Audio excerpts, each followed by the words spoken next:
Price the lord. Amala ചേച്ചി praise the lord. Hallelujah. Jims ചേച്ചി ട്രിസ് ചേച്ചി. യെസ്. എനിക്ക് കുറച്ച് കാര്യങ്ങളൊക്കെ ചോദിക്കാനുണ്ട്. നമ്മൾ ഇന്ന് പരിശുദ്ധാത്മാവിനെ പറ്റിയാണ് നമ്മൾ സംസാരിക്കാൻ പോകുന്നത്. പരിശുദ്ധാത്മാവിനെ പറ്റി ഇങ്ങനെ ഇങ്ങനെ ഇപ്പം എന്നാ പരിശുദ്ധാത്മാവ് എന്ന് പറയുമ്പം നമ്മുടെ ജീവിതത്തിൽ ആരാണ് ഇപ്പൊ ഓരോരുത്തരുടെ ഓരോരുത്തർക്കും ഓരോ കൺസെപ്റ്റ് ഒക്കെ ആയിരിക്കുമല്ലോ. ഇപ്പം അമല ചേച്ചിക്ക് പരിശുദ്ധാത്മാവ് ആരാണ്? പരിശുദ്ധാത്മാവ് എന്ന് പറയുമ്പം എന്താണ് മനസ്സിലോട്ട് വരുന്നത്? പരിശുദ്ധാത്മാവ് എന്നെ സംബന്ധിച്ചോളം പരിശുദ്ധാത്മാവ് ഞാനൊരു ബെസ്റ്റ് ഫ്രണ്ട് ആയിട്ടാണ് കാണുന്നത്. എന്തും ഓപ്പൺ ആയിട്ട് പറയാൻ പറ്റുന്ന, എന്തിനും എന്നെ ഹെൽപ്പ് ചെയ്യുന്ന ബെസ്റ്റ് ഫ്രണ്ട് എന്ന് പറയുന്നത് എല്ലാത്തിനും ഹെൽപ്പ് ചെയ്യൂലോ. നമ്മളെ ഏറ്റവും കൂടുതൽ നമ്മളെ മനസ്സിലാക്കുന്ന ഒരു ബെസ്റ്റ് ഫ്രണ്ട് ഉണ്ടാകുമ്പോൾ നമ്മളെ എല്ലാ പേരിലും ഗൈഡ് ചെയ്യൂലോ.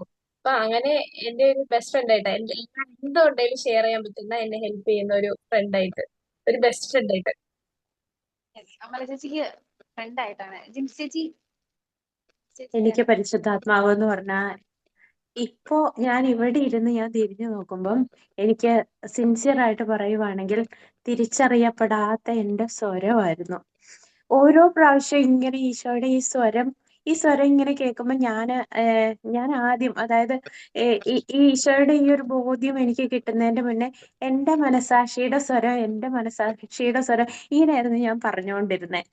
ശരിക്കും ആ ഒരു തിരിച്ചറിവ് വന്നാണ് മരത്തിൽ വന്ന് നമ്മുടെ പ്രാർത്ഥന ഇതിന്റെ ശേഷം എനിക്ക് മനസ്സിലായ എന്റെ പരിശുദ്ധാത്മാവ് എൻ്റെ അടുത്ത് ഈ സംസാരിക്കുന്നേന്നുള്ള ആ ഒരു ബോധ്യം കിട്ടിയത് ശരിക്കും നന്മമരത്തി വന്നതിന്റെ ശേഷമാണ്. ഇപ്പൊ ഞാൻ തിരിച്ചറിയുന്നുണ്ട് എൻ്റെ ഉള്ളിലുള്ള എൻ്റെ സ്വരമാണ്, ഞാൻ കേൾക്കുന്ന ഈ ഒരു സ്വരം എൻ്റെ എൻ്റെ ഈശോയാണ് എൻ്റെ അടുത്ത് സംസാരിക്കുന്നത് എന്നുള്ളത് അത് തിരിച്ചറിയപ്പെടുന്നുണ്ട്. എന്റെ ഒരു ഇതിലെന്ന് പറഞ്ഞാൽ പരിശുദ്ധാത്മ എന്ന് പറഞ്ഞാൽ ഞാനിങ്ങനെ കേട്ടിട്ടുണ്ട്. ഇങ്ങനെ പരിശുദ്ധാത്മ എന്ന് പറഞ്ഞാൽ ഇങ്ങനെ മനസാക്ഷിയുടെ സ്വരമാണ്. ഇപ്പൊ നമ്മളിപ്പം ഒരു കാര്യം നല്ലത് ചെയ്യാൻ തോന്നിക്കുന്നത് പരിശുദ്ധാത്മാവാണ്. അങ്ങനെ അപ്പൊ അത് ഇങ്ങനെ മനസാക്ഷി ഇപ്പം ഈ നന്മ ചെയ്യാൻ തോന്നിക്കുന്നത്, ഇപ്പം നമ്മൾ പാപം ചെയ്യരുതെന്ന് തോന്നിപ്പിക്കുന്ന പരിശുദ്ധാത്മ. ഇതൊക്കെ വലുതായി കഴിഞ്ഞിട്ടാ. പക്ഷെ എന്നാലും ചെറുപ്പത്തിൽ ഇത് കേട്ടിട്ടുണ്ട്. എനിക്കൊന്ന് വേദാന്തത്തിൽ പഠിച്ചിട്ടുണ്ട് ഇങ്ങനെ ഈ മനസാക്ഷിയുടെ സ്വരം പരിശുദ്ധാത്മ അങ്ങനെ. അപ്പൊ അങ്ങനെ ഇപ്പൊ അങ്ങനെ പക്ഷെ ഞാൻ പരിശുദ്ധാത്മാവോട് അങ്ങ് സംസാരിച്ച് അങ്ങനെ ഒന്നും ഇല്ലായിരുന്നു. വെച്ചാൽ എനിക്ക് ഈശോ ഈശോ അങ്ങനെ ഒരു ഇതേ ഉണ്ടായിരുന്നു. പരിശുദ്ധാത്മാവിന്റെ ആൾക്കാർ ഇങ്ങനെ പറയുമ്പോൾ അത് വേറൊരു രീതിക്കായിട്ടോ വേറൊരു എന്തോ ആയിട്ടോ എനിക്ക് തോന്നിയിട്ടുള്ളൂ. എനിക്ക് അങ്ങനെ എന്റെ ഒരു അങ്ങനെ അങ്ങനെ തോന്നിയിട്ടുണ്ട്. പക്ഷെ പിന്നീട് ഈ നമുക്കിങ്ങനെ ഉള്ളിൽ ഇങ്ങനെ ഓരോ ഞാനിങ്ങനെ റോയിച്ചേട്ടന്റെ ക്ലാസ്സാന്ന് തോന്നുന്നു. റോയിച്ചേട്ടന്റെ ക്ലാസ്സിൽ ഇങ്ങനെ പറയാനായിട്ട് ഇങ്ങനെ പ്രാർത്ഥിക്കാൻ തോന്നിപ്പിക്കുന്നത് പരിശുദ്ധാത്മാവാണ്. ഇങ്ങനെയൊക്കെ ഇങ്ങനെ കേൾക്കാൻ തുടങ്ങി പിന്നെ പരിശുദ്ധാത്മാവിനെ പറ്റി. പിന്നെ പരിശുദ്ധാത്മാവിനോട് പിന്നെ ഈ രാവിലെ എണീക്കുമ്പോ പരിശുദ്ധാത്മാവിനെ വിളിച്ച് എണീക്കണം എന്ന് കേൾക്കാൻ തുടങ്ങുവാണല്ലോ. അപ്പൊ പിന്നെ രാവിലെ എണീക്കുന്നു പരിശുദ്ധാത്മാവിനെ വിളിക്കുന്നു. അങ്ങനെ ഒരു പരിശുദ്ധാത്മ അങ്ങനെ ഒരു ബന്ധമൊക്കെയാണ്. ഇപ്പൊ എനിക്ക് എന്റെ ഇതിൽ ഇപ്പം ചിലപ്പം ഞാനിപ്പോ എനിക്കൊന്ന് ഒരു സ്ഥലത്തൊക്കെ പോവാൻ നോക്കുമ്പോ ചിലപ്പം ഇങ്ങനെ ചിലപ്പോ ഹെൽമെറ്റ് ഇടുന്നൊക്കെ തോന്നും. അങ്ങനെ എന്ന് വെച്ചാൽ ചില പ്രചോദനങ്ങളൊക്കെ തോന്നും. അങ്ങനെ അപ്പൊ എനിക്ക് അങ്ങനത്തെ പ്രചോദനങ്ങൾ തരുന്ന പരിശുദ്ധമാവുന്നേ. അപ്പൊ എന്റെ ഒരു ഇതില് ഓരോരോ തോന്നലുകൾ തരുന്നതും നല്ലത് തോന്നിക്കുന്നതും ഒക്കെ പരിശുദ്ധമാണ്. അങ്ങനെ അങ്ങനെ ഇതാണ് എനിക്ക് എനിക്ക് എന്റെ ഒരു ഇതില്. റിസേച്ചി എങ്ങനെയാണ് പരിശുദ്ധമാവനെ കൊണ്ടുപോകുന്നത്? ആഹ് എന്റെ പരിശുദ്ധാത്മാവായിട്ടുള്ള ബന്ധം എന്ന് വെച്ച് കഴിഞ്ഞാൽ ഞാനിപ്പോ ഞാൻ കുഞ്ഞായിരുന്നപ്പോ തൊട്ട് ഈ ധ്യാനത്തിന് വിടുമായിരുന്നു വീട്ടിൽ നിന്ന്. അപ്പൊ ഈ ധ്യാനത്തിന് ചെല്ലുമ്പോഴാണ് നമ്മളതിന് പരിശുദ്ധാത്മാവിനെ പറ്റി കൂടുതലായിട്ട് കേൾക്കുന്നത്. അപ്പൊ അവസാനത്തെ അഭിഷേക പ്രാർത്ഥന ഇങ്ങനെ പരിശുദ്ധാത്മാവിനെ വേണ്ടി ഒരുപാട് പ്രാർത്ഥിക്കുകയൊക്കെ ചെയ്യുമല്ലോ. അപ്പൊ ഈ അമ്മ വീട്ടിൽ നിന്ന് പറഞ്ഞു വിടും, ഇങ്ങനെ നിങ്ങൾ പഠിക്കാൻ വേണ്ടി നല്ല ബുദ്ധി കിട്ടാൻ വേണ്ടി പ്രാർത്ഥിക്കണം അങ്ങനെയൊക്കെ പറഞ്ഞു. അപ്പം പരിശുദ്ധാത്മാവ് ബുദ്ധിയെ പ്രകാശിപ്പിക്കണേ, പരിശുദ്ധാത്മ ബുദ്ധി അതായിരുന്നു എന്റെ കുഞ്ഞിലത്തെ പ്രാർത്ഥന. പരിശുദ്ധാത്മാവ് എന്റെ ബുദ്ധി നന്നായിട്ട് പഠിക്കണമല്ലോ, പഠിക്കാന്നുള്ള ഒരു അന്നേരം ലക്ഷ്യം. പിന്നെ അത് കഴിഞ്ഞിട്ട് പിന്നെ ഈ അവശ്യപ്രാർത്ഥനയ്ക്കൊക്കെ ഞാനിങ്ങനെ എല്ലാവർക്കും ഭയങ്കര ഈ ക്രിസ്ത്യയിലൊക്കെ ചെല്ലുമ്പോൾ ഭയങ്കര എല്ലാവർക്കും ഭാഷാവരമൊക്കെ കിട്ടുന്നു. അപ്പൊ ഞാൻ ഒരു ദിവസം അവിടെ ഇരുന്ന് കരഞ്ഞിട്ടുണ്ട്. എനിക്ക് ഭാഷാവരം കിട്ടിയില്ലെന്ന് പറഞ്ഞ് അവരുടെ അവസാനം ഇരുന്ന് കരഞ്ഞു. അപ്പൊ സിസ്റ്റർ വന്നിട്ട് എന്നെ ഇങ്ങനെ പറഞ്ഞു, അതെന്നെ ശ്രദ്ധിക്കാൻ പറയാം, പിന്നെ മോൾക്ക് കിട്ടി ഭാഷാവരം. എനിക്ക് അങ്ങനെ ഒന്നും അറിയത്തില്ലായിരുന്നു. അവിടെ ധ്യാനത്തിനൊക്കെ ചെന്നിട്ട് ഞാനിങ്ങനെ പരിശുദ്ധാത്മാവിനെ പറ്റി അറിഞ്ഞു തുടങ്ങിയത്. അപ്പം എനിക്ക് ആദ്യം ഇങ്ങനെ പഠിക്കാൻ വേണ്ടി മാത്രമായിരുന്നെങ്കിൽ, പക്ഷെ അത് കഴിഞ്ഞിട്ട് കുറച്ച് കഴിഞ്ഞപ്പോഴേക്കും ഇങ്ങനെ ഓരോ കൺഫ്യൂഷൻ വരുമല്ലോ. ഇപ്പൊ പ്ലസ് 10 കഴിയുമ്പോൾ ഏത് കോഴ്സിന് പോകണം, അല്ല എവിടെ സ്കൂളിൽ പോകണം, അങ്ങനത്തെ കുറെ കൺഫ്യൂഷൻസ് വരും. അത് കഴിഞ്ഞിട്ട് പിന്നെ എന്ത് പഠിക്കണം, അല്ലെങ്കിൽ ഏത് ഫീൽഡ്, അങ്ങനത്തെ കൺഫ്യൂഷൻ വരുമ്പോൾ എന്റെ മനസ്സിൽ ഇങ്ങനെ കിട്ടി ആഹ് ഉം ദൈവത്തിന്റെ ഹിതം അറിയുന്നത് പരിശുദ്ധാത്മാവിലൂടെ, അങ്ങനെ ഒരു സംഭവം. അപ്പം എനിക്ക് അങ്ങനെ അങ്ങനെ അങ്ങനെ പ്രാർത്ഥിക്കാൻ തുടങ്ങി. അപ്പൊ അങ്ങനെ പരിശുദ്ധാത്മാവെ ഞാൻ അങ്ങനെ ദൈവഹിതം അറിയാൻ വേണ്ടി അപ്പം ഞാൻ 9, 7 വചനമില്ലേ അതിനകത്ത് നിന്ന് ജ്ഞാനോ അങ്ങനെ പരിശുദ്ധാത്മ നൽകിയില്ലെങ്കിൽ അങ്ങയുടെ ഹിതം ആരറിയും, അങ്ങനെ വചനമുണ്ടല്ലോ. അപ്പം ദൈവത്തിന്റെ ഹിതം അറിയാൻ വേണ്ടിയാണ് പരിശുദ്ധാത്മാവെ എന്നെ ദൈവഹിതം മനസ്സിലാക്കി തരാം. അപ്പൊ അങ്ങനെ എനിക്ക് പരിശുദ്ധാത്മാവിനെ വേണം. എന്നാലേ ഈശോയ്ക്ക് ഇപ്പൊ ഞാൻ എന്ത് ചെയ്യണം എന്നൊരു ഹിതം ഉണ്ടല്ലോ. അപ്പൊ ഈ ഹിതം തന്നെ ചെയ്യണം, വേറെ മാറിപ്പോയതല്ലോ. അപ്പൊ അതുകൊണ്ട് പരിശുദ്ധാത്മാവ് പറഞ്ഞേ അങ്ങനെ പരിശുദ്ധാത്മാവ് എഴുന്നള്ളി വരണേ, അങ്ങനെ അങ്ങനെ. പിന്നെ ഒരു ഇങ്ങനെ ഞങ്ങളുടെ ഇവിടെ ഒരു ധ്യാനത്തിന് ഇങ്ങനെ അച്ഛൻ പറയാം, സഹായിക്കണേ, അങ്ങനെയൊക്കെ പറഞ്ഞു നടക്കണം. അപ്പൊ എപ്പോഴും നമ്മുടെ കൂടെ ഒരു സഹായകനായിട്ടുണ്ട്. അങ്ങനെ. പിന്നെ ഇപ്പൊ ആഷ്ലി പറഞ്ഞില്ലേ എന്നാ നമ്മുടെ പാവത്തെ കുറിച്ച് ഇത് പറഞ്ഞ അപ്പൊ അത് എന്നാ ഈശോ പറഞ്ഞില്ല, അവൻ വന്ന് പാപത്തെക്കുറിച്ചും നീതിയെക്കുറിച്ചും ന്യായവിധിയെക്കുറിച്ചും നിങ്ങളെ ബോധ്യപ്പെടുത്തും. ആ സംഭവം പരിശുദ്ധാത്മാവായിട്ട് ബന്ധപ്പെട്ട് എനിക്ക് ചില സമയത്ത് തോന്നും നമ്മളിങ്ങനെ നമ്മൾ ധ്യാനത്തിൽ ഇങ്ങനെ കുറച്ച് കഴിയുമ്പോൾ എന്റെ പരിശുദ്ധാത്മാവ് എല്ലാം പോയി, ഇപ്പൊ പരിശുദ്ധാത്മാവൊന്നും ഇല്ല, എല്ലാം പോയി, എനിക്കൊന്നുമില്ല, എന്റെ പരിശുദ്ധാത്മാവൊക്കെ പോയെന്ന് തോന്നും. അപ്പം അങ്ങനെ ഒരു ചിന്തയായിരുന്നു എനിക്ക്. പിന്നെ ഞാൻ അടുത്ത ധ്യാനത്തിന് പോയിട്ട് പിന്നെ എനിക്കിങ്ങനെ സ്തുതിച്ച് ആവശ്യപ്പെടാത്ത സമയത്ത് പിന്നെ എനിക്ക് മനസ്സിലാക്കി കിട്ടും, അങ്ങനത്തെ ചിന്തയൊക്കെ എനിക്ക് വന്നിട്ടുണ്ട്. അപ്പം പക്ഷെ ഈ പാവത്തെ കുറിച്ചുള്ള ചിന്ത, അതായത് നമുക്കിങ്ങനെ ഒരു പാവം ചെയ്തപ്പോൾ തെറ്റാണെന്നും അനുദവിക്കണമെന്നും ആ അനുതാപവും പാവബോധവും നമുക്ക് കിട്ടുന്നുണ്ടെങ്കിൽ പരിശുദ്ധാത്മാവ് നമ്മളിൽ ഉണ്ടെന്ന് ഉറപ്പാ. പിന്നെ യേശു കർത്താവാണെന്ന് ഏറ്റുപറയും പരിശുദ്ധാത്മാവ് മുഖേന അല്ലാതെ ആർക്കും സാധിക്കത്തില്ലെന്ന് വചനമുണ്ട്. അപ്പം ഈശോ കർത്താവെന്ന് നമുക്ക് പറയാൻ പറ്റും, നമ്മുടെ ഉള്ളിൽ ഉറപ്പായിട്ടും പരിശുദ്ധാത്മാവുണ്ട്. അപ്പം അതൊക്കെ വലുതായിട്ടാണ് കേട്ടോ മനസ്സിലായത്. അപ്പം അങ്ങനെയൊക്കെയാണ് എന്റെ ജീവിതത്തിൽ പരിശുദ്ധാത്മാവ്. ഈ ഞാനിങ്ങനെ ആലോചിച്ചിട്ടുണ്ട് ഇങ്ങനെ ഇപ്പൊ ഈ ആൾക്കാരിങ്ങനെ അഭിഷേക പ്രാർത്ഥന, ഇപ്പൊ ചേച്ചി പറഞ്ഞില്ല അഭിഷേക പ്രാർത്ഥന കിട്ടുമ്പോ ആൾക്കാർ ചിലപ്പോ തലയിറങ്ങി വീഴുന്നു. അപ്പൊ അങ്ങനെ അപ്പൊ ഇത് അതിനെപ്പറ്റി എന്താ നിങ്ങൾക്ക് പറയാനുള്ളത്? ഈ ആൾക്കാർ ഇങ്ങനെ തലയിറങ്ങി വീഴുന്നതിന് അതിനെപ്പറ്റി എന്തായാലും ആർക്കെങ്കിലും പറയാറുണ്ട്? അതുണ്ടല്ലോ, ഞാനത് ആദ്യം തെറ്റിദ്ധരിക്കപ്പെട്ടു. അതായത് ചില ധ്യാനം നമ്മുടെ അടുത്ത് നിന്ന ആളൊക്കെ തലയിറങ്ങി വീഴുമ്പോ ഞാൻ തെറ്റിദ്ധരിച്ച പിശാച് കയറി തലയിറങ്ങി വീഴുന്ന. പക്ഷെ അത് ഉറപ്പായിട്ടും ഒരു രീതി കാണുമ്പോൾ ചിലപ്പം ചില ഡെലിവറൻസ് കിട്ടുമ്പോൾ ആള് വീഴും. പിന്നെ ഒന്ന് പറയുന്നത്, ചിലർക്ക് പരിശുദ്ധാത്മാവ് വന്ന് പറയുമ്പോൾ അത് നമുക്ക് ശരീരത്തിൽ നമുക്കത് ചിലപ്പം എന്താ പറയാ, നമുക്ക് ശരീരത്ത് അത് ഭയങ്കരമായിട്ട് അനുഭവപ്പെടും.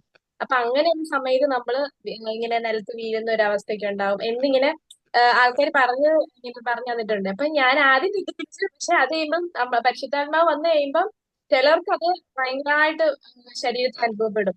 അങ്ങനെയൊക്കെ വരുമ്പോ നമ്മൾ ചിലപ്പം നമ്മുടെ ശരീരം പ്രകടിപ്പിക്കുന്ന ആ ഒരു ഫോഴ്സ്, ആ ഒരു പവർ ഉണ്ടല്ലോ, ആ ഒരു ശക്തി ഉണ്ടല്ലോ, അപ്പൊ അത് ചിലപ്പം നമുക്കത് ഇതാക്കാൻ പറ്റും. അപ്പൊ അതുകൊണ്ട് ചിലപ്പോ വീഴുന്നതൊക്കെ ഇങ്ങനെ കേട്ടിട്ടുണ്ട്. ഈ ശക്തി എന്ന് പറഞ്ഞപ്പോഴേ ഇത് മറ്റേ ഈ ന്യായാധിപന്മാർ 15, 14 ഞാനിങ്ങനെ ഇടയ്ക്ക് ഒന്ന് ആലോചിക്കുകയും അതിനകത്ത് ഇങ്ങനെ പറയത്തില്ലേ, കർത്താവിന്റെ ആത്മാവ് ശക്തിയോടെ ഒറ്റ വരുന്നുണ്ടോ, അത് മറ്റേ ബന്ധിച്ചിരുന്ന കയറി കരുതി കടത്തുന്നത് പോലെ. അങ്ങനെ ഞാനിത് ഇമാജിൻ ചെയ്തൊക്കെ ചിലപ്പം ഇങ്ങനെ റിസൈറ്റ് ചെയ്യും. അപ്പൊ ഇത് എന്നതാന്നല്ല ഇത് ഇങ്ങനെ ഒരു ശക്തിയായിട്ട് ഇങ്ങനെ അടിച്ച് ചിലപ്പോ അത് ആയിരിക്കും കേട്ടോ. ദൈവത്തിന്റെ ആത്മാവുള്ളൂ. അപ്പൊ ആ ആത്മാവിന്റെ ഒരു ശക്തി ഒരു മനുഷ്യ ശരീരത്തിന് താങ്ങാൻ പറ്റാത്ത വരുമ്പോഴായിരിക്കും ചിലപ്പം വീടിനെയൊക്കെ. അപ്പൊ ഞാനിങ്ങനെ ശക്തിയുടെ കാര്യം പറഞ്ഞപ്പോ ആക്ച്വലി ശക്തി എന്ന് പറഞ്ഞപ്പോ എനിക്ക് നമ്മള് വിശുദ്ധ കുർബാനക്കകത്ത് തന്നെ ഇങ്ങനെ പരിശുദ്ധാത്മാവ് എഴുന്നള്ളി പറയുന്ന പ്രാർത്ഥന ഉണ്ടല്ലോ. അപ്പൊ ഞാൻ ആദ്യം വിചാരിച്ചോണ്ടിരുന്ന ആ ഒരു സമയത്ത് മാത്രമേ പരിശുദ്ധാത്മാവ് വരുന്നുള്ളൂ.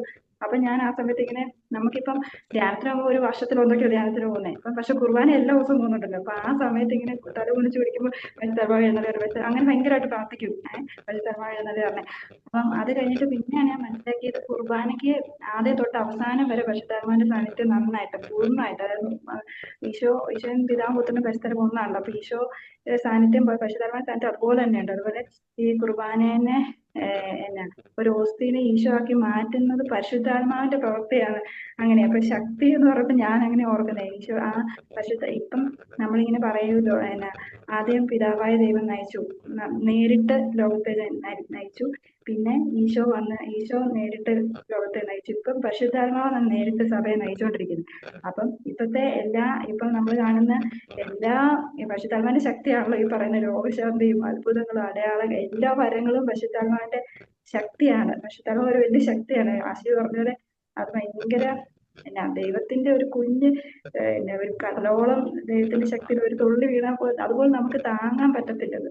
അത്രയ്ക്ക് വലിയ അത്രയ്ക്ക് ശക്തിയാണ്. അതിപ്പം നമുക്ക് മനുഷ്യന് നമ്മുടെ ചിന്തയിൽ ഒരിക്കലും നമുക്ക് പരിശുദ്ധാത്മാവിനെയോ അല്ലെങ്കിൽ ഈ പറഞ്ഞ ത്രിത്വത്തിന്റെ രഹസ്യത്തെ മനസ്സിലാക്കാൻ പറ്റത്തില്ലെന്നാ പറയുന്നത്. അതിന്റെ ഒരു വിഷയത്തിൽ ഇങ്ങനെ നടന്നു പോയി കഴിയുമ്പോ എന്നെ ഇങ്ങനെ ത്രിത്വത്തിനെ പറ്റി ചിന്തിച്ചുകൊണ്ട് പോയപ്പോ എന്നാ ഇപ്പൊ ഒരു മാലാഖ വന്നിങ്ങനെ കാണിച്ചു കൊടുത്തു. കടലിന്റെ സൈഡിൽ ഇങ്ങനെ ഒരു കുഴി കുത്തിയിട്ട് അതിനകത്ത് വെള്ളം ഒഴിച്ചുകൊണ്ടിരിക്കുന്ന ഒരു കൊച്ചിനെ കണ്ടു. കടലിലെ വെള്ളം ഞാൻ പറ്റിക്കാൻ പോവാന്ന് പറഞ്ഞ ആ കൊച്ച് അത് ചെയ്തുകൊണ്ടിരിക്കുക. അപ്പം യേശുവിനോട് ഇങ്ങനെ പറയാ, യേശുവിന് പറയാ, നീ ചെയ്യുന്ന അതാണ്, നീ ഇപ്പൊ ചിന്തിച്ചുകൊണ്ടിരിക്കുന്ന അതാ. പരിശുദ്ധാത്മാവിനെ നിന്റെ ചിന്തയെ നിനക്ക് ഒതുക്കാൻ പറ്റത്തില്ല. ഈ കുഴിയില് കടലിലെ വെള്ളം നിനക്ക് ഒഴിക്കാൻ പറ്റുക അതാണ് സത്യം. ഇപ്പൊ നമുക്ക് പരിശുദ്ധാത്മാവിനെ പറ്റി നമുക്ക് എന്നാ പറയാ, നമുക്ക് അനുഭവിക്കുന്ന കുഞ്ഞു കുഞ്ഞു കുഞ്ഞു വളരെ ചെറിയ കാര്യങ്ങളൊക്കെ നമുക്ക് പറയാൻ നമുക്കുള്ളൂ. അത്രയ്ക്ക് വലിയ നമ്മളെ ചിന്തകൾക്കൊന്നും ഒതുക്കാൻ പറ്റുന്നതല്ല പരിശുദ്ധാത്മാവ്. ഈ എനിക്ക് ഇങ്ങനെ എനിക്ക് ഈ നമ്മൾ ഓരോരുത്തരുടെയും ജീവിതത്തിലേ നമ്മളിങ്ങനെ ഓരോ രീതിയിലായിരിക്കുമല്ലോ ഇപ്പൊ പരിശുദ്ധാത്മാവിനെ ഇപ്പൊ ഓരോരുത്തരുടെയും സ്പിരിച്വാലിറ്റി വ്യത്യാസം ഉണ്ടല്ലോ. അപ്പൊ അതുപോലെ തന്നെ ഇങ്ങനെ പ്രാർത്ഥിക്കുന്നതൊക്കെ വ്യത്യാസമുണ്ട്. അപ്പൊ പരിശുദ്ധാത്മാവ് ഇടപെടുന്നത് വ്യത്യാസമുണ്ടല്ലോ. അപ്പം ഈ നമ്മുടെ എല്ലാവരുടെയും ജീവിതത്തില് എങ്ങനെയാണ് ഒരു ദിവസം പരിശുദ്ധാത്മാവുമായിട്ട് എങ്ങനെയാണ് ഓരോരുത്തര് ഇങ്ങനെ കമ്മ്യൂണിക്കേറ്റ് ചെയ്യുന്നതെന്ന് ഒന്ന് പറഞ്ഞു പോവോ? ചുമ്മാ അമരസിച്ച് പറയാവോ? ഇങ്ങനെയാണ് പരിശുദ്ധാത്മാവിനെ ആയിട്ട് ഒരു ദിവസം ചേച്ചിയിലുള്ള പരിശുദ്ധാത്മാവ്. അതായത് ആദ്യം എനിക്ക് ഇപ്പം നമ്മൾ ഈ കൂട്ടായ്മ ചേർന്നിട്ടുള്ള നമുക്ക് പരിശുദ്ധാത്മാവിനെ പറ്റി കൂടുതലായിട്ട് നമുക്ക് അറിയാൻ പറ്റുന്നത്. ഇപ്പൊ ഓരോരുത്തരും ഇങ്ങനെ ദാഹിക്കുന്നതാണ് നമുക്ക് അയ്യോ എനിക്ക് അങ്ങനെ വേണം. ഇങ്ങനെ ഈ താബോർ ധ്യാനകേന്ദ്രത്തിൽ ഞങ്ങളുടെ ഇവിടെ ധ്യാനത്തിന് വന്ന് വാർഷിക ധ്യാനത്തിന് വന്നപ്പോ അച്ഛൻ ഇങ്ങനെ പറഞ്ഞു. അച്ഛൻ ഇങ്ങനെ ആദ്യം ഇങ്ങനെ ധ്യാനമൊക്കെ ചെയ്യുന്ന സമയത്ത് ഒത്തിരി അഭിഷേകം അങ്ങനെ ഭയങ്കര പരിശുദ്ധാത്മാവിനെ എനിക്ക് പ്രവർത്തിക്കുന്നുണ്ടായില്ല. അത് അച്ഛന് ഫീൽ ചെയ്യുന്നുണ്ടായിരുന്നില്ല. അപ്പൊ അച്ഛനെ ഇങ്ങനെ വന്നിട്ട് ഒരു ചേട്ടൻ ചോദിച്ചത് എന്താ അച്ഛൻ ഇങ്ങനത്തെ എന്തുവാ പ്രവചിക്കാനും അല്ലെങ്കിൽ ദർശനം ഇങ്ങനെയൊന്നും ഇല്ലേ? അപ്പൊ അച്ഛന് ഭയങ്കര വിഷമമായി. അപ്പൊ അച്ഛൻ പറഞ്ഞു എനിക്ക് അങ്ങനെ ഒന്നും ഇല്ല, എനിക്ക് ആകെ പ്രാർത്ഥിക്കാൻ അറിയില്ല പറഞ്ഞു. അപ്പൊ എന്നിട്ട് അച്ഛൻ അന്ന് തൊട്ട് അച്ഛൻ പറഞ്ഞു അച്ഛൻ 2 വർഷം ഇങ്ങനെ കരഞ്ഞു പ്രാർത്ഥിക്കായിരുന്നു.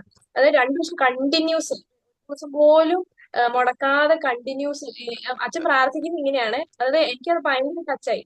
അതായത് അച്ഛൻ പറഞ്ഞു ഈശോയെ എനിക്ക് പരിശുദ്ധാത്മാവിന്റെ ഒരു ഭയങ്കര എനിക്ക് വേണം. അതും ഇതുവരെ ആർക്കും കിട്ടാത്തൊരു അഭിഷേകം, ഇതുവരെ ആർക്കും കിട്ടാത്തൊരു അഭിഷേകം എനിക്ക് വേണമെന്ന് പറഞ്ഞു അച്ഛൻ ഇങ്ങനെ പറഞ്ഞ് പ്രാർത്ഥിക്കുന്നു. അപ്പൊ അച്ഛൻ എന്നിട്ട് പറഞ്ഞു 2 വർഷം കഴിഞ്ഞിട്ട് അച്ഛന്റെ ആ മറ്റേ അച്ഛനെ കിട്ടുന്ന വിഷനൊക്കെ നമുക്ക് ഭയങ്കര ഇത് തോന്നി. അപ്പൊ ആ ഒരു സമയം കഴിഞ്ഞപ്പോഴത്തേനും ഞാനിപ്പോ ഇങ്ങനെ വായിക്കും. അപ്പൊ ഞാൻ ഇങ്ങനെ ചെയ്യുന്നത് രാവിലെ പ്രഭാതത്തിൽ അവനെ അന്വേഷിക്കുന്നവനെ കണ്ടെത്താൻ ഒരു ക്ലാസ്സില്ലെന്നൊരു വചനമുണ്ടല്ലോ. സംഭവം നമ്മളിങ്ങനെ ഞാൻ രാവിലെ എഴുന്നേൽപ്പത്തേനും ഞാനിങ്ങനെ ആദ്യം തന്നെ ഞാനിങ്ങനെ കണ്ണ് നമുക്ക് നമ്മൾ ഉണർന്നു എന്ന് ബോധം വരുമ്പോൾ ഞാൻ പരിശുദ്ധാത്മാവിനെ വിളിക്കും. പരിശുദ്ധാത്മാവേ വരണേ അങ്ങനത്തെ കുറെ വചനമൊക്കെ ഇങ്ങനെ പറഞ്ഞു ഞാനിങ്ങനെ ഫുൾ എന്നെ കൊടുക്കും. ഓരോ അവയവങ്ങൾ ഇങ്ങനെ കൊടുക്കും. ഇങ്ങനെ ഇപ്പൊ ഞാൻ കിടക്കുന്ന ഇപ്പൊ തലമുസം കിടക്കുമ്പോ തന്നെ ആണെങ്കിലും ഞാൻ അന്നത്തെ ഒരു ദിവസം ഇരുന്ന് ഈ പരിശുദ്ധാത്മാവിന്റെയും പരിശുദ്ധ അമ്മയുടെയും കൂടി ഇരുന്നിട്ട് അനലൈസ് ചെയ്യും. ഞാൻ എനിക്ക് ഇന്ന് എന്തൊക്കെ തെറ്റ് പോയി. അപ്പൊ പിറ്റേ ദിവസം രാവിലെ എഴുന്നേൽക്കുമ്പോൾ ഞാൻ പരിശുദ്ധാത്മാവിനോട് പറയും ഇങ്ങനെ തെറ്റുണ്ടല്ലോ, അപ്പൊ ഇന്ന് എനിക്ക് ആ ഒരു സിറ്റുവേഷൻ ഉണ്ട്, അപ്പൊ അത് കറക്റ്റ് ചെയ്യണം എന്നിങ്ങനെ ഞാനിങ്ങനെ പറഞ്ഞിട്ട് കുറെ വാക്യം പറഞ്ഞിട്ട് ആദ്യമേ അങ്ങ് കൊടുക്കും. പിന്നെ ഇങ്ങനെ നമുക്ക് അപ്പൊ ആദ്യമേ അങ്ങനെ കൊടുക്കുമ്പോൾ പിന്നെ നമ്മൾ ഫുള്ള് ഭയങ്കര പരിശുദ്ധാത്മാവായിരിക്കും. അപ്പൊ ഇങ്ങനെ ഓരോ സിറ്റുവേഷൻ വരുമ്പോൾ ഇപ്പം പെട്ടെന്ന് നമുക്കൊരു ടെൻഡൻസി തോന്നും യൂട്യൂബ് ചുമ്മാ കണ്ടുകൊണ്ടിരിക്കുന്ന ടെൻഡൻസി തോന്നും. അപ്പൊ തന്നെ ഞാനിങ്ങനെ പരിശുദ്ധാത്മ ടക്കേന്ന് പറഞ്ഞിട്ട് ഇങ്ങനെ ഒരു സാധനം തോന്നുവാ, ഇങ്ങനെ ഒരു സാധനം തോന്നി ഇപ്പൊ എന്നാ ചെയ്യേണ്ടത്. എന്നിട്ട് ഞാൻ പെട്ടെന്ന് നമുക്ക് സാധനം കൊടുക്കുമ്പോൾ ആ ഫോൺ അവിടെ വെച്ചിട്ട് വേറെ എങ്ങോട്ടെങ്കിലും നമ്മൾ കൊണ്ടുപോകും. നമ്മൾ അതിന് ഭയങ്കരമായിട്ട് അത് ഡൈവേർട്ട് ചെയ്തിട്ട് വിടിയിപ്പിക്കും. അപ്പൊ അങ്ങനെ എല്ലാ കാര്യത്തിനും നമ്മൾ പറഞ്ഞാല് ഈ സ്പിരിച്വൽ എല്ലാ കാര്യത്തിനും നമ്മളെ പരിശുദ്ധാത്മാവ് സഹായിക്കും. ഇവൻ ഇപ്പം നമുക്കൊരു ഡ്രസ്സ് ദിവസം പോകുമ്പോൾ ഇടാൻ നമുക്ക് ഏത് ഡ്രസ്സ്, കാരണം നമ്മൾ ഭയങ്കരമായിട്ട് ഞാൻ ഭയങ്കരമായിട്ട് ശ്രദ്ധിക്കുകയും കാരണം നമ്മുടെ ഒരു സാധനം കാരണം ഒരു രീതിയിൽ ഉണ്ടാവില്ലെന്ന് വെച്ചിട്ട് ഞാനിങ്ങനെ പരിശുദ്ധാത്മാവ് വിളിക്കും ഇന്ന് ഞാൻ ഏത് ഡ്രസ്സാണ് ഇടുന്നത് പുറത്തൊക്കെ പോകുമ്പോൾ. അപ്പൊ അത് കറക്റ്റ് പരിശുദ്ധാത്മാവ് നമുക്ക് നല്ല ഡ്രസ്സ് നമ്മളെ ഒരു ഉണ്ടാവാതെ നല്ല അച്ചടക്കമുള്ള നല്ല പരിശുദ്ധാത്മാവ് സെലക്ട് ചെയ്ത് അപ്പം എന്ത് കാര്യവും എന്തിനും നമ്മളെ സഹായിക്കാൻ ഈശോ തന്നേക്കണ വലിയൊരു കൂട്ടാണ് പരിശുദ്ധാത്മാവ്. എന്തിനും അത് ഈവൻ ചെറിയ ആണെങ്കിലും നമ്മൾ മടിക്കേണ്ട കാര്യമില്ല. എല്ലാം ചെന്നങ്ങ് ചോദിക്കുക, കൂടെ കൂട്ടുക, നമ്മളെ സഹായിക്കും. കാരണം നമ്മൾ ഇന്ന് ജോലി പറഞ്ഞില്ലേ, നമ്മുടെ പരിശുദ്ധാത്മാവിന്റെ കൂടെ ആണ് നമ്മൾ പെർഫെക്റ്റ് എന്നൊരു സാധനം. നമ്മൾ പരിശുദ്ധാത്മാവിന്റെ കൂടെ ആണെങ്കിൽ നമ്മൾ പെർഫെക്റ്റ്, അതിനൊക്കെ ഒന്നുമില്ല. ഞാനാണേ ഈ പറഞ്ഞതുപോലെ എണീക്കുമ്പോ പറഞ്ഞതുപോലെ ഈശോയുടെ കിടക്കുന്നതിന്റെ തൊട്ടപ്പുറത്തായിട്ട് ഞാനിപ്പോ ഇറ്റലിയിലാണ് ആയിരിക്കുന്നത്. അപ്പം എനിക്ക് പള്ളിയിൽ പോവാന് മാസത്തിൽ ഒരു കുർബാനയേ ഉള്ളൂ. അപ്പൊ അങ്ങനെ എന്താ പറയുന്നത്, കുമ്പസാരാണേലും മാസത്തിൽ ഒരു പ്രാവശ്യം പറ്റത്തുള്ളൂ. അപ്പൊ അതുകൊണ്ട് തന്നെ കിടക്കുന്നതിന്റെ തൊട്ടടുത്തായിട്ട് ഒരു ഈശോയുടെ രൂപം, ഒരു കുഞ്ഞു ബൈബിളും അവിടെ ഇങ്ങനെ സെറ്റ് ചെയ്ത് വെച്ചേക്കുക. വിഷമം വരുമ്പോ ഓടിപ്പോയി അതൊരു ഫിക്സഡ് പ്ലേസ് ആണ്. അപ്പൊ അതുകൊണ്ട് തന്നെ എണീറ്റ ഉടനെ നേരെ മുട്ടുകുത്തി അവിടെ ഈശോയുടെ അടുത്തിരുന്ന് ഞാൻ ഇങ്ങനെ പരിശുദ്ധാത്മാവിന്റെ അടുത്ത് പ്രാർത്ഥിക്കും. ആ ഒരു പ്രേരണയിൽ അങ്ങനെ രാവിലെ എണീറ്റ് വരുന്നു. ചിന്തയിൽ ഇങ്ങനെ പരിശുദ്ധാത്മാവ് ഉണ്ടായിരിക്കുക, ദൈവം അനുഗ്രഹിച്ച്.